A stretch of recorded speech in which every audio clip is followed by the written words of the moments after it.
사랑하는 구독자님들 감사합니다. 자비입니다. 혹시 이런 생각 해보신 적 있나요? 기도를 드려도 왜 우리 집만큼은 조용한지. 남들은 기도하고 며칠 만에 일이 술술 풀린다는데 나는 왜 기도해도 답이 없는 걸까? 정성껏 빌었는데도 자식의 취업은 그대로고 병원비 걱정은 점점 더 쌓여만 가고 이런 게 조상과의 인연이 끊겼다는 걸까 하는 생각 말입니다. 사람들은 종종 말합니다. 조상 덕으로 사는 사람이 있다고요. 말 한마디가 귀인으로 통하고 기도 한 번에 집안의 일이 달라지는 사람들. 그런 사람들은 분명히 존재합니다. 기도는 말이 아닙니다. 그저 입으로만 읊는 주문이나 막연한 희망을 말하는 것이 아닙니다. 기도는 에너지입니다. 그리고 그 에너지는 내가 입 밖으로 꺼낸 순간부터 세상이라는 파동 속에 흘러가기 시작합니다. 사람은 마음속으로 무언가를 바랄 때 그 바람은 마음에만 머무르지 않습니다. 그것이 말로 나오고 그 말은 기운이 되어 움직이고 그 기운은 다시 세상의 흐름을 조금씩 바꾸어냅니다. 명리학에서는 이를 음과 양 오행의 작용이라 말합니다. 사람의 말은 목의 기운으로 시작되며 불의 에너지로 타올라 땅에 닿고 금의 기운으로 갈물이 된 후 물처럼 다시 삶으로 흘러 들어옵니다. 이 말의 흐름이 곧 기도의 흐름입니다. 그래서 기도는 말을 던지고 있는 것이 아니라 말이 가진 힘을 믿고 그 파동이 돌아오는 시간을 기다리는 일입니다. 주역에서는 말합니다. 사람의 운은 그 사람의 뜻과 말에서 시작된다고. 천지의 이치도 결국 하늘의 말씀과 땅의 응답이 서로 만나 세상을 만들어가는 과정이라 했습니다. 기도는 바로 그 천지의 대화에 내 말을 얻는 일입니다. 말이 맑고 간절하면 그 기운은 맑고 간절하게 흘러갑니다. 말이 억지와 욕심으로 가득하면 그 기운도 억센길을 돌아 늦게 도착합니다. 그래서 기도는 내 욕망을 강하게 말하는 일이 아니라 내 중심을 다잡고 세상과 조상과 나의 삶을 하나의 흐름 안에 연결하려는 마음입니다. 음양오행에서 볼 때 내 기운이 약한 날엔 기도조차 흐릿하게 퍼지고 내 기운이 맑고 고요한 날엔 짧은 말 한마디가 깊은 응답으로 돌아옵니다. 그래서 기도는 좋은 타이밍이 필요합니다. 그리고 그 타이밍이 바로 오늘 이 영상에서 말씀드리는 조상운이 터지는 흐름과 정확히 맞닿아 있는 것입니다. 기도는 결코 나 혼자 하는 일이 아닙니다. 기도는 과거의 조상과 현재의 나와 미래의 자손을 하나의 줄로 꿰어내는 행위입니다. 내가 지금 하는 기도는 어쩌면 내가 아니었다면 이 땅에 전해지지 못했을 조상의 마음일 수 있고 또는 내가 아니면 이겨내지 못할 자식의 아픔을 조상에게 전하는 일일 수도 있습니다. 기도는 연결입니다. 내가 살아있다는 사실을 증명하는 고요하지만 강력한 선언입니다. 이제 그 선언이 가장 멀리 닿을 수 있는 가장 깊이 울리는 시기가 지금 이 여름입니다. 기도가 통할 때 세상은 움직입니다. 그 흐름 속에서 조상이 문을 여는 운, 그 운이 가장 강하게 터지는 띠. 지금부터 그 이야기를 전해드리겠습니다. 그런데 여기서 중요한 건 조상 운도 흐름이 있다는 사실입니다. 지금은 아무 일도 일어나지 않지만 어느 해 어느 계절에는 조상으로부터의 문이 열리는 때가 분명히 존재합니다. 그 시기가 바로 이제 곧 다가올 이 여름입니다. 지금부터 말씀드릴 5띠는 그 문이 열리는 타이밍에 정확히 맞닿아 있는 띠들입니다. 모두에게 기도는 허락되었지만 그 기도가 울림이 되는 시기는 다릅니다. 오늘 영상은 그 기도에 울림이 생기는 때, 즉 조상운이 터지는 순간이 언제인지, 누가 그 복을 받을 수 있는지를 알려드릴 것입니다. 그리고 이 이야기는 단순한 기분이나 감정이 아니라 사주팔자와 명리학 그리고 기운의 흐름을 근거로 분석한 이야기입니다. 영상 끝까지 함께 하시면 지금 기도해도 괜찮은지 아니면 잠시 기다렸다가 더 좋은 타이밍을 잡아야 하는지 그 기준을 찾으실 수 있을 겁니다. 그리고 지금 이 영상을 보고 계신 분들 중 기도가 닿기를 간절히 바라시는 분이 있다면 구독을 꼭 눌러주세요. 앞으로 조상운 기도 타이밍 복이 열리는 시기와 장소까지 더 깊고 정확한 이야기로 함께 하겠습니다. 그럼 지금부터 이 여름에 조상운이 터지는 5띠. 그중 5번째부터 말씀드리겠습니다. 5번째는 닭띠입니다. 닭띠를 가진 분들은 올해 조상과의 연결선이 천천히 다시 이어지는 시기를 맞이합니다. 닭띠는 지금까지 많은 사람들에게 기회는 있지만 결과가 늦게 오는 띠로 알려져 왔습니다. 하지만 올해 여름에는 그 기회가 눈앞에서 열리기 시작합니다. 기운의 흐름으로 보면 닭띠는 금의 기운을 타고났습니다. 그리고 올해는 불의 기운이 강한 해입니다. 불은 금을 단련하고 조상의 기운은 이 금을 통해 형태를 갖추게 됩니다. 그동안 가족의 기도가 허공에 맴돌기만 했다면 이번 여름부터는 그 기도가 조상의 자리로 천천히 닿기 시작할 것입니다.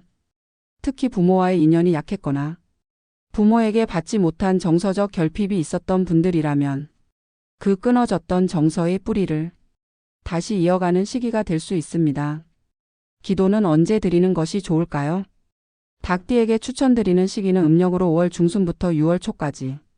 하루 중엔 아침보다 늦은 오후 해가 조금 기운 시간대가 좋습니다. 이 시기에는 조상과의 기운이 가장 부드럽게 맞닿는 흐름이 형성되며 특히 감사의 기도, 용서의 기도를 드리기에 가장 적합합니다. 기도할 자리는 볕이 드는 집 안창가나 마음이 가장 편안한 거실 한쪽에 작은 등불을 켜놓고 가만히 앉아 이름을 부르듯 내 마음의 말들을 조상에게 전해보세요. 그 기도는 지금까지와 다르게 당신 마음 깊은 곳으로부터 울리기 시작할 것입니다. 이어서 4번째 띠입니다. 말띠입니다. 말띠는 본래 불의 기운을 가진 띠입니다. 그리고 올해는 불의 기운이 정점을 향해 가는 해입니다. 조상의 불과 나의 불이 하나로 이어질 때 말띠에게는 놀라운 흐름이 시작됩니다. 그동안 말띠는 기도해도 왜 이렇게 답이 없을까? 기회가 올 것 같았는데 왜 늘 마지막에서 놓칠까? 이런 마음이 강했던 시기들이 있었습니다.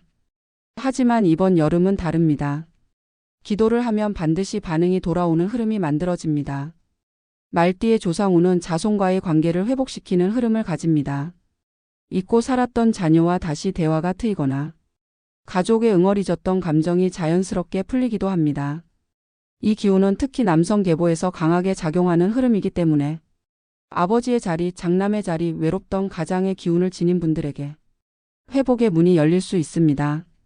기도할 수 있는 시간은 음력 6월 초 오후 1시부터 3시 사이가 가장 좋습니다. 그 시간은 불의 기운이 천상에 가장 높이 떠 있는 때이며 기도가 빠르게 닿을 수 있는 구간입니다. 말띠를 가진 분들이 이 시간에 마음을 담아 기도하면 그 기도는 불길을 타고 조상에게 깊이 전해지고 이전과는 다른 응답이 시작될 것입니다. 여기까지가 오늘 말씀드릴 5번째와 4번째 띠입니다. 다음에서는 3번째와 2번째 띠를 이어서 전해드리겠습니다. 혹시 내가 그 띠일지도 모르니 꼭 확인해 보시기 바랍니다. 지금부터는 조상운이 열리는 3번째 띠를 말씀드리겠습니다. 바로 토끼띠입니다. 토끼띠는 올해 조상운의 흐름에서 가장 섬세하고도 깊은 울림을 받을 수 있는 시기를 맞이합니다. 2025년은 을목의 기운이 흐르는 해입니다. 토끼띠는 그 을목과 같은 목의 기운을 가진 띠입니다. 이 말은 올해의 하늘 기운과 토끼띠가 가장 조화로운 흐름으로 연결된다는 뜻입니다. 목의 기운은 연결입니다. 보이지 않지만 뿌리를 내리고 가지를 뻗고 조용히 생명의 기운을 이어가는 에너지입니다. 토끼띠는 조상과의 인연이 갑작스럽게 폭발적으로 터지는 게 아니라 마치 오랜 시간 뿌리 깊은 나무가 서서히 꽃을 피우듯 열리는 띠입니다. 만약 당신이 토끼띠라면 당신이 조상으로부터 받은 기운은 지금도 조용히 당신을 감싸고 있을 가능성이 높습니다. 특히 올해 여름에는 그 기운이 지상으로 떠오르는 시기입니다. 눈에 보이지 않던 조상의 응답이 기도 속에 서서히 떠오르고 당신 삶의 기류를 바꿔놓을 준비가 되어 있습니다. 이 기운은 가족 안에서 특히 여성 계보에 강하게 작용합니다. 어머니, 외할머니, 언니, 딸. 이러한 여성적인 흐름이 강한 집안이라면 올해 토끼띠가 중심이 되는 집에서는 그 흐름이 점점 맑아지고 따뜻해지는 경험을 하게 될 것입니다. 기도는 언제 드리는 게 좋을까요? 토끼띠는 새벽의 기운이 강합니다. 햇살이 막 올라오는 시간. 아직 고요하고 숨결이 맑은 시간대. 음력으로는 5월 말에서 6월 초 사이, 오전 5시에서 6시 사이가 당신의 기도를 조상에게 가장 부드럽게 전할 수 있는 시간입니다. 이 시간에 커튼을 걷고 가장 조용한 자리에 앉아 조상에게 말을 건네보세요. 내가 살아있다는 것에 대해 감사와 사과와 간절함을 담아 있는 그대로의 마음을 꺼내놓는다면 그 기도는 반드시 닿게 됩니다. 이어서 두 번째 띠를 말씀드리겠습니다. 바로 소띠입니다. 소띠는 원래 조상의 흐름을 가장 꾸준히 이어가는 에너지를 가졌습니다. 눈에 띄지는 않지만 묵묵하게 성실하게 가문의 일을 묵직하게 감당하는 힘이 있는 띠입니다. 그리고 올해는 사화의 기운이 흐르며 그 불의 기운이 흙으로 들어오는 구조를 형성합니다. 즉 조상으로부터 이어지는 불의 기운이 소띠라는 그릇 안에서 자리를 잡고 머무르게 되는 시기입니다. 소띠는 올해 조상운이 가장 안정적으로 작용하는 띠입니다. 갑작스러운 기적 같은 변화가 아니라 오랜 시간 막혀있던 기운이 드디어 풀리기 시작하는 느낌입니다. 만약 당신이 소띠라면 그동안 가슴속에 묵혀두었던 부모님과의 관계, 형제와의 갈등, 집안의 답답한 문제들이 올여름부터 천천히 방향을 바꿔가기 시작할 것입니다. 기도의 타이밍은 낮보다는 해가 기울기 시작할 무렵이 좋습니다. 음력 6월 중순, 오후 5시에서 6시 사이, 노을이 물드는 시간. 그때는 조상의 기운이 다시 땅으로 내려앉는 순간입니다. 이 시간에 기도를 드리면 말보다 마음이 먼저 닿습니다. 소띠는 말보다 행동으로 마음을 표현하는 성향이 강하기 때문에 조상 역시 그 마음을 이해하고 받아들이게 됩니다. 기도를 드릴 때는 어떤 상황을 이겨내고 싶다거나 누군가를 살리고 싶다거나 지금 반드시 이루어져야 하는 한 가지를 담아보세요. 그 절박함이 진심으로 다가설 때 소띠에게는 조상이 직접 손을 내미는 듯한 변화의 사인이 찾아오게 될 것입니다. 여기까지가 조상운이 터지는 5띠 중 세 번째 토끼띠와 두 번째 소띠의 흐름입니다. 다음에서는 가장 강하게 조상운이 터지는 올해의 1등띠, 그리고 조상 기도가 통하는 장소와 날, 그리고 꼭 필요한 마지막 마무리의 말을 드리겠습니다. 끝까지 함께 해주세요. 그 기운은 반드시 당신에게 닿게 될 것입니다. 지금까지 말씀드린 4가지 띠는 올해 조상운의 문이 열린 흐름을 타고 삶의 굵은 결을 바꾸게 될 기회를 맞이한 분들이었습니다. 하지만 지금부터 말씀드릴 마지막 한 띠는 조상과의 인연이 단순히 흐름에 맞는 수준이 아니라 그 조상운의 정점에 서 있는 사람입니다. 이 띠는 하늘에서 내려오는 기운, 땅에서 올라오는 뿌리의 기운, 그리고 사람 사이의 인연까지 모두 조화를 이루며 복을 풀어내는 시기에 도달합니다. 올해 조상운이 가장 강하게 터지는 띠, 그 1등 띠는 바로 용띠입니다. 용띠는 사주에서 하늘과 땅을 잇는 중간 자리로 불립니다. 신비롭고도 중후한 기운을 가지고 있으며 조상과 후손 사이를 연결하는 매개체가 되는 운명을 타고납니다. 올해는 을목과 사화의 기운이 강하게 흐르고 이 불의 기운은 진흙 속 용의 뼈대를 지탱하며 조상의 힘을 빛으로 끌어올리는 흐름을 만듭니다. 이 말은 곧 조상으로부터 끊어졌던 복이 용띠를 통해 다시 현실로 드러나는 시기라는 뜻입니다. 만약 당신이 용띠라면 이 여름의 기도는 단순한 간절함이 아니라 조상의 문을 열어 다음 세대를 위한 흐름을 바꾸는 계기가 될 수 있습니다. 용띠는 집안에 한 명만 있어도 그 집은 올해 기도를 반드시 시작해야 합니다. 무언가 변화가 필요하다면 이제는 그 기도를 미룰 때가 아닙니다. 용띠가 중심이 되는 집에서는 기도를 올리는 장소도 중요합니다. 너무 밝지도 어둡지도 않은 온화한 조도와 바람이 살짝 통하는 공간이 좋습니다. 그 공간에 앉아 이름을 부르고 마음을 꺼내며 차분하게 조상에게 말을 걸어보세요. 기도는 크고 요란하게 하지 않아도 괜찮습니다. 조상은 당신의 말보다 당신의 진심을 듣고 계십니다. 특히 용띠의 경우 기도할 수 있는 시간은 음력 6월 말부터 7월 초 저녁 7시에서 9시 사이입니다. 이 시간은 하늘과 땅의 기운이 가장 차분해지는 시기이자 불기운이 아래로 가라앉으며 조상이 지상으로 내려올 수 있는 시간입니다. 기도의 말은 어렵게 하지 않아도 괜찮습니다. 살아있는 내가 오늘도 이 삶을 이어갈 수 있도록 당신들이 지켜봐달라는 말이면 충분합니다. 그 말 안에 담긴 진심과 감사, 두려움, 후회, 그 모든 마음들이 다 조상의 손에 닿게 됩니다. 지금까지 5띠의 조상운 흐름을 말씀드렸습니다. 이제 마지막으로 조상 기도를 드릴 때 모두에게 공통으로 적용되는 기도의 자리와 마음의 상태를 알려드리겠습니다.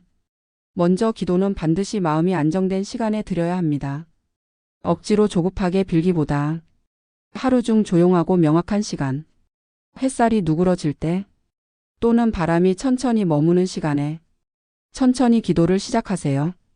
기도를 드릴 장소는 가장 편안한 내 자리, 자주 앉는 의자, 작은 방 한쪽 혹은 평소 책을 읽던 조용한 공간이면 충분합니다.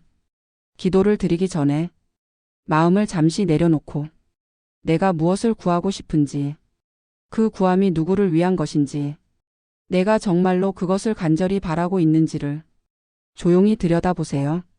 마음을 준비한 뒤에 드리는 기도는 조상에게 닿는 깊이가 다릅니다. 그리고 꼭 기억하세요. 조상은 내게 복을 주는 존재이기 이전에 내 삶의 근원입니다. 그 조상에게 기도하는 일은 그 복을 빌어 쓰는 것이 아니라 그 복을 지키고 있겠다는 약속이기도 합니다. 이 여름, 그 약속을 지킬 준비가 되어 있다면 기도를 시작하세요. 그 기도는 반드시 응답받게 될 것입니다. 오늘 영상이 당신의 삶의 따뜻한 방향이 되길 바랍니다. 기도가 통하는 기운의 흐름을 더 알고 싶으시다면 구독과 좋아요로 함께 해주세요. 당신의 기도가 진심으로 닿기를 진심으로 기도드립니다. 여기까지 5띠의 조상운 흐름을 말씀드렸습니다. 이제 마지막으로 조상 기도를 드릴 때 모두에게 공통으로 적용되는 기도의 자리와 마음의 상태를 알려드리겠습니다. 기도는 반드시 마음이 안정된 시간에 드려야 합니다. 억지로 조급하게 빌기보다 하루 중 조용하고 명확한 시간, 햇살이 누그러질 때 혹은 바람이 천천히 머무는 시간에 천천히 기도를 시작하세요. 기도를 드릴 장소는 가장 편안한 내 자리입니다. 자주 앉는 의자, 작은 방 한쪽 혹은 평소 책을 읽던 조용한 공간이면 충분합니다. 기도를 드리기 전에 마음을 잠시 내려놓고 내가 무엇을 구하고 싶은지, 그 구함이 누구를 위한 것인지, 내가 정말로 그것을 간절히 바라고 있는지를 조용히 들여다보세요. 마음을 준비한 뒤에 드리는 기도는 조상에게 닿는 깊이가 다릅니다. 그리고 꼭 기억하세요. 조상은 내게 복을 주는 존재이기 이전에 내 삶의 근원입니다. 그 조상에게 기도하는 일은 그 복을 빌어 쓰는 것이 아니라 그 복을 지키고 있겠다는 약속이기도 합니다. 이 여름 그 약속을 지킬 준비가 되어 있다면 기도를 시작하세요. 그 기도는 반드시 응답받게 될 것입니다. 그리고 마지막으로 정말 꼭 전하고 싶은 말이 있습니다. 기도는 조상에게 드리는 말이기도 하지만 그보다 먼저 자기 자신에게 하는 주문입니다. 입 밖으로 꺼낸 그 말은 고스란히 내 귀로 다시 들어옵니다. 그리고 그 말은 내 마음 깊은 곳에 다시 심겨져 기운이 되고 방향이 되고 나를 지탱하는 힘이 됩니다. 그래서 기도는 세상에 요청하는 것이기도 하지만 결국 나 스스로에게 버텨달라고, 살아달라고, 조금만 더 희망을 품어달라고 부탁하는 일입니다. 기도는 입으로 내뱉은 에너지를 귀로 받아들여 내면에 다시 새기는 영혼과 영혼 사이의 순환입니다. 기도가 세상을 바꾸지 않아도 괜찮습니다. 내 마음 하나를 바로 세우는 것, 그것이 진짜 기도입니다. 오늘 영상이 당신의 마음에 조금이라도 빛이 되었기를 바랍니다. 구독과 좋아요는 이 기운을 더 멀리 퍼뜨리는 데 큰 힘이 됩니다. 함께 해주셔서 고맙습니다. 당신의 기도가 진심으로 닿기를 기도드립니다.